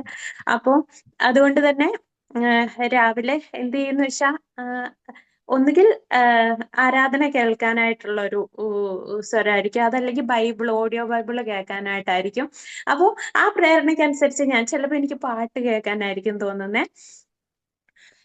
രസം എന്താന്ന് വെച്ചാ എപ്പോഴൊക്കെ ഞാൻ ഇതിൽ നിന്ന് ഒന്ന് ഡൈവേർട്ട് ആയി പോകുന്ന ആ സമയത്ത് നോ നോ നോ, ആ ഒരു നോ നോ നോ വാണിങ് എനിക്കത് വേറെ ഇങ്ങനെ വേർതിരിച്ച് കേൾക്കാവേ. അതിനുശേഷം ഇപ്പം രസം എന്താന്ന് വെച്ചാല് ഇപ്പൊ രാവിലെ വന്നു, എന്നെ ഹെൽപ്പ് ചെയ്യാൻ വരുന്ന ആള് വന്നു. ഒരു മൊമെന്റിൽ എന്റെ മനസ്സിൽ ഇപ്പൊ ഞാൻ വിചാരിക്കുകയാണ് ആ ഒരു ദേഷ്യത്തിന്റെ അല്ലെങ്കിൽ ഈ ഡെസ്പായി പോകൂലെ, അതായത് ഇപ്പൊ നമ്മളെ ഒരാള് സ്ഥിരമായിട്ട് ഇങ്ങനെ അത് ഇതുവരെ ചെയ്ത് കഴിഞ്ഞില്ലേ, അപ്പൊ നമുക്ക് തോന്നുന്ന ഒരു മുഖം ഉണ്ടല്ലോ, നോ നോ നോ ഉള്ളിലിരുന്ന പരിശുദ്ധാത്മ പറയും നോ നോ നോ. അപ്പൊ അതുകൊണ്ടുള്ള ഒരു ഗുണം എന്താന്ന് വെച്ചാൽ ഞാൻ പറഞ്ഞില്ലേ, മാസത്തിൽ ഒന്നേ എനിക്ക് പോകാൻ പറ്റുന്നുള്ളൂ കുമ്പസാരിക്കാനാണേലും. ഓൺ ദ സ്പോട്ടില് ചെയ്തത് തെറ്റാണെന്ന് ആ സമയത്ത് അവിടെ നമുക്ക് ഈ അച്ഛൻ പറഞ്ഞ പോലെ നോട്ടിഫിക്കേഷൻ വരും. അത് കറക്റ്റ് നോട്ട് ചെയ്ത് വെക്കാനായിട്ട് ഈശോ കൃപ തരുന്നുണ്ട്. ഈ പേഴ്സണൽ പ്രയറിന്റെ ഒരു ഡയറി ഉണ്ടല്ലോ, അപ്പൊ ഈ ഡയറിയുടെ ഒരു സൈഡിലായിട്ട് അതിങ്ങനെ ആ സമയത്ത് തന്നെ നോട്ട് ചെയ്ത് വെക്കുവേ. ഇപ്പം ഇൻ കേസ് ഇനിയിപ്പം എനിക്ക് ജോലിയുടെ ഇടയിൽ നോട്ട് ചെയ്ത് വെക്കാനുള്ള ഗ്യാപ്പ് കിട്ടിയില്ലെങ്കിൽ ഈ പറഞ്ഞതുപോലെ വാട്സപ്പില് മൈ ഹോളി സ്പിരിറ്റ് എന്ന് പറഞ്ഞിട്ടൊരു ഗ്രൂപ്പ് ഉണ്ട്. അപ്പോ അതില് ഇങ്ങനെ ഇടും, ഇന്ന് ഞാൻ ഇത് ചെയ്തു, ഈ തെറ്റ് ചെയ്തു, ഈ തെറ്റ് ചെയ്തു. അപ്പൊ അതിങ്ങനെ നോട്ട് ചെയ്ത് വെക്കുമ്പോൾ നമ്മളിത് മറന്നു പോവത്തുമില്ല. ഒരു മാസം കൂടുമ്പോ വലിയൊരു പാപത്തിന്റെ ലിസ്റ്റ് കാണും. പക്ഷെ ഇത് ഇങ്ങനെ ക്ലിയർ ആയിട്ട് കുമ്പസാരിച്ചു പോകാൻ എനിക്കുണ്ടല്ലോ ഒരു മാസത്തെ ഒരുക്കാണേ, ഒരു കുർബാനയ്ക്ക് പോകാൻ ഒരു മാസത്തെ ഒരുക്ക. അപ്പൊ അതുകൊണ്ട് തന്നെ ഒരു കുർബാന മുടങ്ങിയിട്ടുണ്ടെങ്കിൽ അത്രയും വിഷമാണ്. അപ്പൊ അതുകൊണ്ട് തന്നെ ഈ കുർബാനയ്ക്കൊക്കെ പോകാനും കുമ്പസാരിക്കാനും ഒക്കെ ആഗ്രഹമുള്ളവര് തീർച്ചയായിട്ടും അതിന് സാഹചര്യം ഉള്ളവര് പോവണമെന്ന് ഈ സമയത്ത് ഞാൻ ഓർമ്മിപ്പിക്കുകയും കൂടിയാ. പിന്നെ അതുപോലെ ചേച്ചി ഇങ്ങനെ പറയുമ്പോഴേ ചേച്ചി ഇങ്ങനെ ഈ ഒരു മാസത്തിൽ ഒന്ന് കുമ്പസാരിക്കുന്ന പറയാ. ചേച്ചിയുടെ നാട് പുറത്താണല്ലേ അല്ലെ? ചേച്ചിയുടെ നാട് എവിടെയാ? നിലമ്പൂരാണ്. ഇപ്പൊ നിക്കുന്നല്ലോ എവിടെയാ? ഇറ്റലിയിലാണ്. ചുറ്റും പള്ളിയാ. ഞാനൊന്ന് ഓടിയിട്ടുണ്ടെങ്കിൽ പള്ളിയാ. പക്ഷേ എനിക്ക് പോവാനുള്ള, കാരണം അമ്മച്ചി ഇവിടെ ഒറ്റയ്ക്കായത് കാരണം എനിക്ക് പുറത്തിറങ്ങാനുള്ള ഇതില്ല. ഞാൻ ആകെ കാണുന്നത് ഈ 4 ചുമര് അല്ലെങ്കിൽ ഈ ജനലിലൂടെയുള്ള ആകാശം മാത്രമാണ് കാണുന്നത്. ഇതിന്റെ ഉള്ളിൽ അങ്ങനെയാണ്. അപ്പോ പിന്നെ അതുപോലെ ഇപ്പൊ ഓർമ്മ വരുന്ന ഒരു കാര്യം എന്താന്ന് വെച്ചാൽ വൈകുന്നേരം പ്രാർത്ഥിക്കാനിരിക്കും. ഞാൻ കൂടുതലും ഈ അമ്മച്ചി കേൾക്കാൻ വേണ്ടി അമ്മച്ചിയുടെ അടുത്തിരുന്ന് പ്രാർത്ഥിക്കാനായിട്ട് ശ്രമിക്കും. അപ്പൊ ഒരു പ്രാവശ്യം ഇതുപോലെ അമ്മച്ചിക്ക് ഇടയ്ക്കിടയ്ക്ക് ഓക്സിജൻ വെച്ചു കൊടുക്കേണ്ടി വരുവേ. അപ്പോ ഞാൻ പ്രാർത്ഥിച്ചുകൊണ്ടിരിക്കുക. അപ്പൊ പ്രാർത്ഥിച്ചുകൊണ്ടിരിക്കുമ്പോൾ നമുക്കറിയാലോ, പ്രാർത്ഥിച്ചുകൊണ്ടിരിക്കുമ്പോഴാണ് ഉള്ള ചിന്തകളെല്ലാം നമുക്ക് ഇങ്ങനെ കയറി വരുന്നത്. അപ്പൊ ആ ഒരു സമയത്ത് ഞാൻ ഈ പ്രാർത്ഥിച്ചുകൊണ്ടിരിക്കുമ്പോ അമ്മച്ചിയുടെ ഓക്സിജൻ മാസ്ക് ശ്രദ്ധിക്കുക, അമ്മച്ചിയുടെ ഓക്സിജൻ മാസ്ക് ശ്രദ്ധിക്കുക. അപ്പൊ ഈ ഒരു ചിന്ത കയറി വരുമ്പോ ഞാൻ ജപമാല ചൊല്ലിക്കൊണ്ടിരിക്കുക. അപ്പൊ ഇതിന്റെ ഇടയിൽ കൂടെ ഈ ചിന്ത വന്നപ്പോ എന്റെ പ്രാർത്ഥന ഡിസ്റ്റർബ് ചെയ്യാൻ വേണ്ടിയിട്ടുള്ള സ്വരമല്ലേ ഇതൊക്കെ, ഈ ചിന്തയിലാട്ടോ ഈ നടക്കുന്നേ. എന്റെ പ്രാർത്ഥന ഡിസ്റ്റർബ് ചെയ്യാൻ വേണ്ടിയിട്ടല്ലേ ഇത് നോക്കാൻ പറയുന്നത്. അല്ല, നീ പോയി നോക്ക്, നീ പോയി നോക്ക്. എന്ത് സ്വീറ്റാന്നറിയോ സ്വരം. അതായത് പിന്നെ ആ സ്വരത്തിന്റെ പ്രത്യേകത എന്താണെന്നറിയോ? വീവൽ നമ്മളത് കമ്പലാകും. അതായത് അത്രയും സ്നേഹത്തോടെ നമ്മളോട് ഒരു കാര്യം പറയുമ്പോൾ നമ്മളത് ശ്രദ്ധിക്കുമല്ലോ. അങ്ങനെയാണ് ഈ പരിശുദ്ധാത്മാവിന്റെ സ്വരം എന്ന് പറയുന്നത്. എന്ത് സ്വീറ്റാന്നറിയോ. അങ്ങനെ ഞാൻ ഓക്കെ, അങ്ങനെ ഞാൻ ചെല്ലുവാണേ. അമ്മച്ചിയുടെ അടുത്ത് ഞാൻ ചൊല്ലുമ്പം ഈ ടാങ്കിൽ നിന്ന് ഓക്സിജൻ വരുന്നില്ല. ജസ്റ്റ് ഞാൻ വെച്ചു കൊടുത്തതേ ഉള്ളൂ. പറഞ്ഞത് സത്യമായിട്ടുള്ള കാര്യമായിരുന്നു. അങ്ങനെ ഞാൻ പ്രാർത്ഥന ജപമാല നിർത്തി. ഞാൻ അതായത് ടാങ്ക് തിരിച്ചിട്ടുണ്ട്, പക്ഷെ ഓക്സിജൻ വരുന്നില്ലായിരുന്നു. ഞാൻ ചെയ്തത് ശരിയായിട്ടില്ലായിരുന്നു. അങ്ങനെ ഒരു അനുഭവം ഉണ്ടായി. അങ്ങനെ കറക്റ്റ് ഓക്സിജൻ വെച്ച് ഞാൻ പറഞ്ഞു, പരിശുദ്ധാത്മാവേ നന്ദി. കാരണം ആ സമയത്ത് ചില സമയത്ത് നമ്മൾ ഓർക്കും നമ്മളെ ഡിസ്റ്റർബ് ചെയ്യാൻ വേണ്ടിയിട്ടുള്ള കാര്യമാണെന്ന്. ഈശോയ്ക്ക് നന്ദി. അങ്ങനെ ഒരു അനുഭവം ഉണ്ടായി. പരിശുദ്ധാത്മാവ് നമുക്ക് ആ സ്വരം ഒരു പ്രാവശ്യം കേൾക്കാൻ പറ്റിയിട്ടുണ്ട് എന്നുണ്ടെങ്കിൽ ഇറ്റ് വാസ് ഗുഡ്. നല്ലൊരു എന്നാ പറയുന്നേ, പറഞ്ഞ അതേപോലത്തെ സംഭവം എനിക്കും ഉണ്ടായിട്ടുണ്ട്. എന്നുവെച്ചാൽ ഞാൻ ഈ വചനം ഉണ്ടാക്കിയിരുന്നുണ്ട്. അപ്പൊ ഇപ്പൊ പരിശുദ്ധാത്മാവിന്റെ വചനമാണ് ധർമ്മത്തിൽ ഇരുന്നേ. അപ്പൊ ഞാൻ കഴിഞ്ഞ ദിവസം ചോദിച്ചേച്ചി ഞാൻ മറന്നു പോയാലുണ്ടല്ലോ, ഞാൻ അതിനുവേണ്ടി ചോദിച്ചേച്ചിക്ക് അയച്ചു കൊടുക്കണം. അത് അയച്ചു കൊടുത്താൽ ഞാൻ ചില ദിവസം മറന്നു പോകും. കാരണം ഈ കൊച്ചിനെ ഓർക്കുന്ന കൂടെ കിടന്ന് ഞാനങ്ങ് ഉറങ്ങി പോകും. അപ്പൊ രാത്രി ഞാൻ വെറുതെ എഴുന്നേറ്റിട്ട് ഞാൻ ചുമ്മാ എഴുന്നേറ്റ് എന്നെ ഓർപ്പിക്കില്ല. പരിശുദ്ധാത്മാവ് തന്നെ എന്നെ എഴുന്നേൽപ്പിക്കും. അന്നേരം ഞാൻ അത് ഏറ്റില്ലല്ലോ, അന്നേരം എടുക്കും, ഫോൺ എടുക്കും, ഇടും. അപ്പൊ അങ്ങനത്തെ ചില കാര്യങ്ങൾ, അതുപോലെ പിള്ളേരുടെ ചില കാര്യങ്ങളൊക്കെ ഇങ്ങനെ ഓരോരോ കാര്യങ്ങൾ നമ്മൾ ഓർപ്പിച്ച് തരും. കുഞ്ഞു കാര്യങ്ങളൊക്കെ ചിലപ്പോൾ ചില സിറ്റുവേഷൻ. അപ്പൊ ഞാൻ ഓർക്കും, നമ്മൾ എപ്പോഴും ചെയ്യുന്ന കാര്യം അല്ലാത്ത കാര്യം ചിലപ്പോ ഇങ്ങനെ പെട്ടെന്ന് ചെയ്യാൻ നമ്മളിങ്ങനെ തോന്നിപ്പിക്കുന്നപ്പോ അതൊക്കെ കഴിഞ്ഞപ്പോ ഈശോയെ അത് കറക്റ്റായിട്ട്, അല്ലെങ്കിൽ അത് ഈശോ പരിശുദ്ധാത്മാവിന്റെ സ്വരമായിരുന്നു. നമുക്കത് കഴിഞ്ഞ് ആ സിറ്റുവേഷൻ കഴിയുമ്പോൾ നമുക്കത് മനസ്സിലാകത്തുള്ളൂ. അങ്ങനെ ഇപ്പൊ എന്റെ ജീവിതത്തിൽ പറയുകയാണെങ്കിൽ ഇപ്പം രാവിലെ രാവിലെ ഏൽക്കുമ്പോഴേ ചിലപ്പോ എനിക്കിങ്ങനെ സമർപ്പിക്കാനൊന്നും പറ്റാറില്ല. കാരണം എന്താ വെച്ചാൽ ഈ രണ്ട് കുഞ്ഞുപിള്ളേരാണല്ലോ. ഇപ്പൊ ഇവര് രണ്ടുപേരും കുഞ്ഞാറ്റ് നല്ല കലപില. അപ്പൊ അവളെന്തേലും കലപില, അവൾക്ക് ചായ ചായ എന്ന് പറഞ്ഞ് ഏറ്റവും ഞാൻ അങ്ങനെ അന്നേരം പ്രാർത്ഥിക്കാൻ ചിലപ്പോ എനിക്ക് ഓർമ്മ വരത്തില്ല. പക്ഷെ എന്റെ ജീവിതത്തിൽ എന്നൊരു പ്രാർത്ഥന പരിശുദ്ധാത്മാവ് എഴുന്നള്ളി പറഞ്ഞ ഇഷ്ടദാസിയെ പരിശുദ്ധ കന്യാമറിയത്തിന്റെ ഹൃദയത്തിന്റെ ശക്തമായ മനസ്സിൽ എഴുന്നള്ളി പറഞ്ഞ ഞങ്ങൾ വന്ന് വസിക്കണമേ. അപ്പം ഞാൻ പഠിപ്പിച്ച സ്കൂളിലെല്ലാം ഞാൻ ഈ പിള്ളേരെ ഈ പ്രാർത്ഥന പഠിപ്പിക്കും. എന്നിട്ട് എല്ലാ പേരോടും തുടങ്ങുന്നതിന് മുമ്പ് ഈ പ്രാർത്ഥന ചെല്ലിക്കും. അത് ഹിന്ദുസ് ക്രിസ്ത്യൻസ് എല്ലാവരും ഉണ്ട്. അപ്പൊ എല്ലാവരും പരിശുദ്ധാത്മാവ് എഴുന്നള്ളി പറഞ്ഞേ അങ്ങനെ ഇഷ്ടദാസി ആ പ്രാർത്ഥന അവർ ചെല്ലും. അവർക്ക് ഇത് അർത്ഥം മനസ്സിലായിട്ടാണ് അതിന് നടത്തുന്നത്. ഞാൻ ചെല്ലുന്ന ദിവസം ഞാൻ ഇങ്ങനെ ബോർഡിൽ എഴുതി, നമുക്കറിയാം നമ്മളെങ്ങനെ നമുക്ക് നമ്മുടെ അതോറിറ്റീസ്, ക്രിസ്ത്യൻ അതോറിറ്റീസ് നമ്മളിങ്ങനെ വഴക്കൊന്നും പറയത്തില്ല. അപ്പൊ നമ്മളത് എഴുതി ബോർഡിൽ കൊടുത്ത് ഇവർ ആദ്യം കുറെ ദിവസം നോട്ട്ബുക്ക് നോക്കി ചെല്ലും. അത് കഴിഞ്ഞിട്ട് ഞാൻ എന്റെ സ്കൂൾ ശരിക്കും ഞാൻ പിള്ളേരുടെ ജീവിതത്തിൽ ഇതുപോലെ ഒരുപാട് മാറ്റങ്ങൾ കണ്ടിട്ടുണ്ട്. ഇങ്ങനെ പിള്ളേര് ഇങ്ങനെ ഇങ്ങനെ ഒരുപാട് ഇങ്ങനെ പിള്ളേരുടെ അടുത്ത് ഇങ്ങനെ വചനം പറഞ്ഞു കൊടുത്തിട്ട് ഒരു കൊച്ചിന്റെ കാര്യം എന്ന് പറഞ്ഞാൽ ഭയങ്കരമായിട്ട് ക്ലാസ്സിൽ സ്കൂളിൽ ഭയങ്കര പ്രശ്നക്കാരനായിട്ടൊരു കൊച്ചുണ്ടായിരുന്നു. പക്ഷെ അവന് അവസാനമായപ്പം ഞാൻ ആദ്യം വഴക്കൊക്കെ പറഞ്ഞു നോക്കി, ഒരു രക്ഷയില്ല. എല്ലാ അടവും പറ്റി, ഒരു രക്ഷയില്ല. അവസാനം ഇങ്ങനെ കുറെ പ്രാർത്ഥിച്ചു. പ്രാർത്ഥനയൊക്കെ കഴിഞ്ഞ് ഇവർക്ക് വേണ്ടി മമതയൊക്കെ ചൊല്ലി പ്രാർത്ഥിക്കൊക്കെ കഴിഞ്ഞിട്ട് അവസാനം ഒരു ദിവസം പിന്നെ ഇവര് കുറച്ച് കഴിഞ്ഞപ്പോ അങ്ങ് മാറിയേ. ദേശത്തിന്റെ ഒരു ധ്യാനമൊക്കെ വെച്ചു. അത് കഴിഞ്ഞിട്ട് പിള്ളേരിങ്ങ് മാറി. അപ്പൊ ഇവരോട് അവസാനം ഈ പിള്ളേരിങ്ങനെ ഭയങ്കരമായിട്ട് മര്യാദയ്ക്ക് ഇരിക്കണം. അപ്പൊ പിള്ളേര് ഇവരെങ്ങനെ മര്യാദയ്ക്കുന്നത് എല്ലാവരോടും ചോദിക്കും. അവസാനം ഇവൻ പറയുക, ഇവൻ ചുമ്മാ ഇങ്ങനെ ടീച്ചർ പാവം ടീച്ചറല്ലേ, നമുക്ക് മര്യാദയ്ക്ക് ഇരിക്കാന്ന് പറഞ്ഞ് കൊച്ചു ചുമ്മാ അങ്ങ് മര്യാദയ്ക്ക് ഇരിക്കുക. അപ്പൊ ഞാൻ തന്നെ കേട്ടപ്പോ ഇവൻ എങ്ങനെ ശരിയായി. അവരെല്ലാരും എല്ലാ ടീച്ചർമാരും അത്ഭുതപ്പെട്ടു. ഭയങ്കര സംഭവമായിരുന്നു അത്. അത് കഴിഞ്ഞ് അതുപോലെ അടുത്ത സ്കൂളിൽ നിന്നപ്പോ ഇംഗ്ലീഷ് മീഡിയം. അപ്പൊ ഈ പ്രാർത്ഥന എനിക്ക് പറ്റത്തില്ല. എനിക്ക് ഈ പ്രാർത്ഥന ഇംഗ്ലീഷിൽ ചെല്ലാൻ അറിയത്തുമില്ല. അപ്പൊ എനിക്ക് പറഞ്ഞ പരിശുദ്ധാത്മാവിന്റെ ഒരു പ്രാർത്ഥന പഠിപ്പിക്കണം എന്നെനിക്ക് മനസ്സിങ്ങനെയാണ്.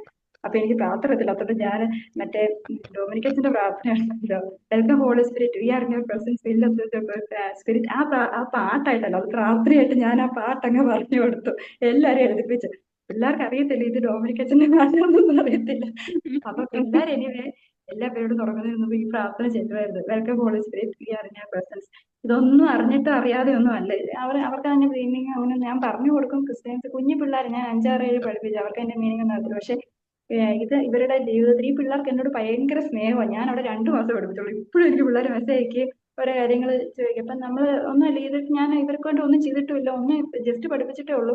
പക്ഷെ എന്നാലും ഇപ്പൊ ഞാൻ ഇപ്പൊ ഒരു സ്റ്റാറ്റസ് ഇടുവാണെങ്കിൽ ഈ പിള്ളേർ ഈ വചനമൊക്കെ കാണുമല്ലോ. അപ്പൊ ഞാൻ ഓർക്കും ഈ പരിശുദ്ധാത്മാവിന്റെ ഒരു വചനത്തിന്റെ ഒരു ഈ പ്രാർത്ഥിച്ചതിന്റെയും അതിന്റെയൊക്കെ ഒരു എന്നാ കൊ- ഒരു അവരുടെ ഉള്ളിൽ കിടക്കുന്ന ഒരു ഇതായിരിക്കുവേ.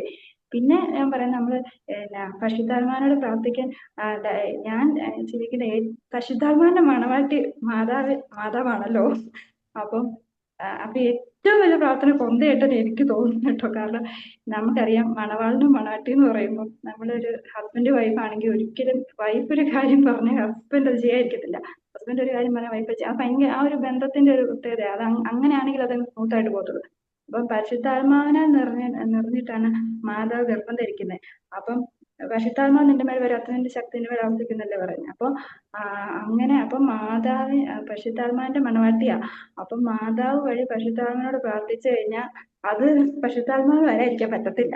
പരിശുദ്ധാത്മാവ് അത് വന്നിരിക്കും. പക്ഷെ നമ്മൾ കൂടുതലും കൊണ്ട് ചെല്ലുന്ന പ്രാർത്ഥിക്കുന്നൊക്കെ നമ്മുടെ ഫിസിക്കൽ നീഡ്സിനും അങ്ങനെ ഓരോ കാര്യങ്ങൾക്ക് വേണ്ടി ആയി പോകുന്നതുകൊണ്ടാണ്. നമ്മൾ ശരിക്കും പരിശുദ്ധാത്മാവിന് വേണ്ടിയും പരിശുദ്ധാത്മാവൻ ആ സ്നേഹത്തിൽ നമ്മൾ ചെല്ലുവാണെങ്കിൽ തീർച്ചയായിട്ടും അവൻ നല്ല ദൈവാത്മാവിനെ നൽകുന്നത്.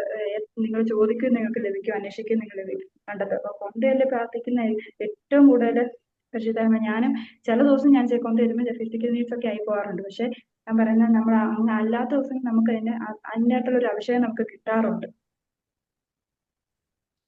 ഞാന് എന്റെ ഒരു ഇതിങ്ങനെ ആലോചിക്കുവാണെങ്കിൽ ഞാനിങ്ങനെ ഈ പറഞ്ഞ പോലെ ഗവൺമെന്റ് പറഞ്ഞ പോലെ രാവിലെ ഞാനിങ്ങനെ നമുക്കറിയാലോ ഈ പരിശുദ്ധമ്മനെ വിളിച്ച് എണീക്കണം അങ്ങനെ എണീക്കല്ലോ അങ്ങനെ. അപ്പം ഞാന് ചിലപ്പം തലേദിവസം ഞാന് എന്നാ ഈ പരിശുദ്ധമ്മാവനെ ഇപ്പം ഞാൻ തലേദിവസം ഇങ്ങനെ കിടക്കാൻ നേരത്ത് എന്താണോ ചിന്തിക്കുന്നത് ചിലപ്പോൾ ഞാൻ എണീക്കുമ്പോ അതായിരിക്കും ചിന്തിക്കുന്നത്. അപ്പം ഞാന് കിടക്കാൻ നേരത്ത് ഇങ്ങനെ പരിശുദ്ധമ്മാവിനെ പറ്റി ചിന്തിക്കുവാണെങ്കിൽ പരിശുദ്ധമ്മാവിനെ പറ്റി വല്ലോ ഇപ്പൊ ഞാൻ ഇടയ്ക്കിടയ്ക്ക് ഇങ്ങനെ ഞാനിങ്ങനെ ഇങ്ങനെ ഇങ്ങനെ നടക്കുന്ന സമയത്ത് ഒക്കെ പാട്ടൊക്കെ പാടി അങ്ങനെയൊക്കെ ഇപ്പൊ കൂടുതലും ഇപ്പൊ പാട്ട് പാടുന്നു അങ്ങനെയൊക്കെയാ. അപ്പം ഞാൻ ചിലപ്പോ രാത്രി ഇങ്ങനെ പാട്ടൊക്കെ പാടി പരിശുദ്ധമാനെ കുറിച്ച് അങ്ങനെയൊക്കെ ആയിരിക്കും. അപ്പൊ രാവിലെ ചിലപ്പോ അങ്ങനെയൊക്കെ പരിശുദ്ധമാവേന്ന് പറഞ്ഞിട്ടായിരിക്കും ചിലപ്പോ എണീക്കുന്നത്. അങ്ങനെ പാട്ടൊക്കെ പാടി എന്റെ നാവില് പാട്ടൊക്കെ പാടിയിരിക്കും രാവിലെ എണീക്കുന്നത്. അങ്ങനെ അങ്ങനെയൊക്കെ ഒരു അങ്ങനെയൊക്കെ ഒരു ഇതാണ് പരിശുദ്ധമാവനെ. അപ്പം പിന്നെ ഈ ലൂക്ക 1:35 എന്നുള്ള ഒരു സാധനം എനിക്കിങ്ങനെ തോന്നിയിട്ടുള്ളത് എന്താന്ന് വെച്ചാല് നമ്മള് നമ്മള് പ്രാർത്ഥിക്കുമ്പോ അതായത് നമുക്കൊരു പ്രാർത്ഥനാനുഭവം ഉണ്ടാകുന്നതിന്റെ അപ്പുറത്ത് നമ്മൾ കൂടുതൽ ഈശോയോട് ഇങ്ങനെ അടുത്ത് അതായത് ഒരു വിശുദ്ധിയിലായിരിക്കുമ്പോ അതല്ലെങ്കിൽ ഒരു കുമ്പസാരമൊക്കെ കഴിഞ്ഞ് നമ്മളിങ്ങനെ ഒരു എന്താ പറയുന്നത് ആ ഒരു ഹോളിനെസ്സിലായിരിക്കുന്ന സമയത്ത് നമുക്കിങ്ങനെ പരിശുദ്ധാത്മാവിനെ കേൾക്കാനായിട്ട് പറ്റുന്നുണ്ട്. ഇല്ലെങ്കിൽ ഇപ്പൊ എന്താ പറയുന്നത് നമ്മള് വല്ലാതെ ഒരു പിന്നെ എന്താ പറയുന്നത് ചില സമയത്ത് അപ്സ് വരാറുണ്ട്, അപ്പ് ആൻഡ് ഡൗൺ ആയിട്ടിരിക്കുന്ന ആ സമയത്ത് നമുക്ക് നമ്മുടെ പരിശുദ്ധാത്മാവിനെ കേൾക്കാൻ പറ്റും. പക്ഷെ ഒരു ഒരു ലാഗ് വരാറുണ്ട് ചില സമയത്ത്. എന്നാൽ നേരെ ചില സമയത്ത് നമുക്ക് ഈ പരിശുദ്ധാത്മാവിന്റെ സ്വരം കൂടുതലായിട്ട് ഇങ്ങനെ കേൾക്കാനായിട്ട് പറ്റുന്ന ഒന്നുകൂടെ നമ്മൾ ആ ഒരു വിശുദ്ധിയിലായിരിക്കുന്ന സമയത്താണെന്ന് തോന്നിയിട്ടുണ്ട്. ട്രിസയ്ക്ക് അങ്ങനെ തോന്നിയിട്ടുണ്ടോ? ഇങ്ങനെ കഴിഞ്ഞ ദിവസം എന്റെ ചേട്ടാ ഇങ്ങനെ പറയായിരുന്നു. ഇതിനകത്ത് ഇങ്ങനെ ചേട്ടായി പറയുന്നത് പിന്നെ വിശുദ്ധി ജീവിക്കാൻ നമ്മളെ പ്രേരിപ്പിക്കുന്ന പരിശുദ്ധാത്മാവാണ്. അശുദ്ധിയിലായിട്ട് ഒഴിച്ചും ദുഷ്ടാരൂപിയാണ്. നമ്മളെ വിശുദ്ധി ജീവിക്കാൻ നമുക്കൊരു വിശുദ്ധി ജീവിക്കണം എന്നൊരു തോന്നൽ അല്ലെ പാപം ചെയ്യരുത് ആ തോന്നുന്നത് പരിശുദ്ധാത്മാവാണ്. നമുക്ക് വിശുദ്ധിയിലാണെങ്കിൽ മാത്രമേ ചേച്ചി പറഞ്ഞ വളരെ കഷ്ടമുള്ളൂ. കാരണം വചനം പറയുന്നുണ്ടല്ലോ പരിശുദ്ധാത്മാവും ലോകം തമ്മിൽ ഒരു ബന്ധമില്ല. അപ്പം ലൗകികമായ മനുഷ്യന്റെ പരിശുദ്ധാത്മാവിനെ വിശ്വസിക്കാൻ പാടാണ്. കാരണം പരിശുദ്ധാത്മാവ് നയിക്കുന്ന വ്യക്തികൾ അങ്ങനെയാണല്ലോ. ലോകവും പരിശുദ്ധാത്മാവും തമ്മിലൊരു ബന്ധമില്ല അല്ലെ? അങ്ങനെ ഒരു വചനം ഇല്ലേ? അതായത് നമ്മള് ജഡത്തിലും ജീവിക്കുന്നെങ്കിൽ നമ്മള് ജഡിക മനുഷ്യരാ, പക്ഷെ ആത്മാവിനാൽ നയിക്കപ്പെടുന്നവരാണ് ആത്മീയര്. അങ്ങനെ ഒരു വചനമുണ്ടല്ലോ. അപ്പം നമ്മൾ ഇത്ര അതായത് പരിശുദ്ധാത്മാവിനാൽ നമ്മൾ നയിക്കപ്പെടണമെന്ന് ആഗ്രഹം ഉണ്ടെങ്കിൽ നമ്മളിൽ ലോകത്തിൻ്റെതായ എല്ലാ അംശങ്ങളും മാറ്റപ്പെടണം. എന്ന് വെച്ച് നമ്മൾ ലൗകിക മനുഷ്യനാന്ന് പറഞ്ഞ് പരിശുദ്ധാത്മാവിന് പ്രാർത്ഥിക്കാൻ പറ്റും. പക്ഷെ പരിശുദ്ധാത്മാവിന് ഫുള്ളായിട്ട് പരിശുദ്ധാത്മാവിന് നമ്മളില് ഒരു പ്രവർത്തനം ഉണ്ടാവണമെങ്കിൽ നമ്മൾ എത്രമാത്രം ലോകത്തോട് നോ പറയാൻ പറ്റും അത്രമാത്രം ലോകത്തോട് നോ പറയാ. അങ്ങനെ വരുമ്പോഴാണ് പരിശുദ്ധാത്മാവിന് നമ്മളില് പൂർണ്ണമായിട്ടും എന്താ പറയാ പ്രവർത്തിക്കാൻ പറ്റത്തുള്ളൂ. അപ്പൊ നമ്മൾ എപ്പോഴും ഒരു ചേച്ചിയൊക്കെ പറയുന്ന പോലെ പരിശുദ്ധാത്മാവ് പേഴ്സണായിട്ട് ജീവിക്കണം. അങ്ങനെ വരുമ്പോൾ നമ്മുടെ സോളും ബോഡിയും എല്ലാം കൺട്രോൾ ചെയ്യുന്നത് പരിശുദ്ധാത്മാവായിരിക്കണം. ഒരിക്കലും ജഡമായിരിക്കരുത് ആ ഒരു സാധനം. അപ്പം നമുക്ക് ഈ പന്തക്കോസ്തൽ അപ്പൊ നമുക്ക് ചെയ്യാൻ പറ്റുന്ന എന്താ, നമ്മളിലെ തന്നെ ലൗകിക കാര്യങ്ങൾ നമുക്കറിയാം. ചിലപ്പം സോഷ്യൽ മീഡിയ ആയിരിക്കും, ചിലർക്ക് സ്റ്റോക്ക് ആയിരിക്കും, ചിലർക്ക് കുറ്റം പറയുന്നതായിരിക്കും, ചിലർക്ക് നെഗറ്റീവ് തോട്ട്സ് ആയിരിക്കും. അപ്പൊ അങ്ങനെയുള്ള സമയത്ത് നമ്മൾ ചെയ്യാം, മാക്സിമം അത് വേണ്ട നിൽക്കുക. അത് നമുക്ക് ആദ്യമൊക്കെ പാടായിരിക്കും, പക്ഷെ ഈശോ അതിനുള്ള കൃപ തരും. നമുക്ക് ആഗ്രഹിക്കുക എന്നുള്ളതാണ് ബാക്കി ഈശോ പ്രവർത്തിക്കുന്നത്. അപ്പം അത് പൂർണ്ണമായിട്ട് മാറ്റുക. അപ്പം പരിശുദ്ധാത്മാവിന് നമ്മളോട്ട് കടന്നു നമ്മൾ പേ ഉണ്ടാക്കി കൊടുക്കുക.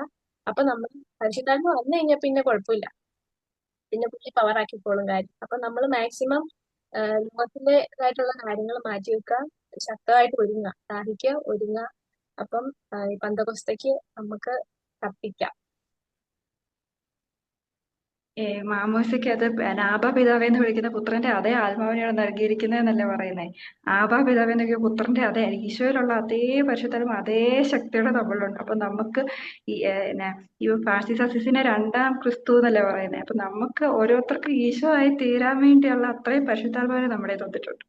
അപ്പൊ അത്ര വിശുദ്ധി എന്ന് പറഞ്ഞാൽ സ്വർഗസ്വനായ പിതാവ് പരിപൂർണ്ണമായിരിക്കും, അത്രയും പരിപൂർണ്ണമായിരിക്കും. അപ്പൊ ഈ ഈശോയിൽ എങ്ങനെയാണ് പരിശുദ്ധാത്മാവ് ഉണ്ടായിരുന്നത്, അത്രയും പരിശുദ്ധാത്മാവിനെ നമുക്ക് ഈശോ തന്നേക്കുക, അതേപോലെ മക്കളായിട്ട് തന്നേക്കുക. അപ്പൊ നമുക്ക് അത് നമ്മൾ എന്തുമാത്രം പരിശ്രമിക്കുന്നു, നമ്മള് അതിനനുസരിച്ചിട്ടല്ലേ വരുന്നത്. അപ്പം അമല പറഞ്ഞ പോലെ ഇപ്പൊ നമുക്ക് വചനം ചെല്ലാറുണ്ടല്ലോ, പരിശുദ്ധാത്മാവ് നിന്റെ മേൽ വരും, അതിന്റെ ശക്തി നിന്റെ മേൽ ആവസിക്കും. നമുക്ക് ഒരു കോടിത്തവണ ചെല്ലാം. എല്ലാരും ലോകം മുഴുവൻ പരിശുദ്ധാത്മാവിനെ അറിയട്ടെ.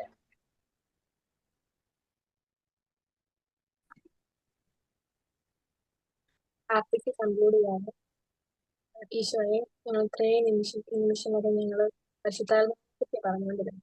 അപ്പം നാളെ ഞങ്ങൾ പറയുന്ന ഓരോ കാര്യങ്ങൾ കേൾക്കുന്ന വ്യക്തികൾ പരിശുദ്ധാത്മാവിനുള്ള ജ്വലനോ ദാഹമൊക്കെ ഉണ്ടാകാനായിട്ട് പ്രാർത്ഥിക്കുന്നു. നിങ്ങൾ പറയുന്ന ഓരോ കാര്യങ്ങളും എല്ലാവരിലോട്ടും എത്താനും പരിശുദ്ധാത്മാവിന് വലിയൊരു ദാഹം എല്ലാ മക്കളും നിറയാനായിട്ട്, പ്രത്യേകിച്ച് പന്തക്കോസ്തയ്ക്ക് ഒഴുകുന്ന സമയങ്ങളിൽ ഒരുപാട് ലോകത്തിൻ്റെതായ ഓരോ കാര്യങ്ങൾ മാറ്റിവെക്കാനുള്ള വലിയൊരു കൃപ, ഒരു ശക്തി, ഒരു കൃപ കൊടുക്കണേ ഈശോയെ. എല്ലാവർക്കും പരിശുദ്ധാത്മാവിന് വേണ്ടി ദാഹിക്കാനുള്ള വലിയൊരു കൃപ കൊടുക്കണേന്ന് ആത്മാർത്ഥം പ്രാർത്ഥിക്കുന്നു. നന്മ നിറഞ്ഞ മറിയമേ സ്വസ്തി, കർത്താവ് അങ്ങയോടുകൂടെ സ്ത്രീകളിൽ അങ്ങ് അനുഗ്രഹിക്കപ്പെട്ടവളാകുന്നു. അങ്ങയുടെ ഉദരത്തിൻ ഫലമായ ഈശോ അനുഗ്രഹിക്കപ്പെട്ടവനാകുന്നു.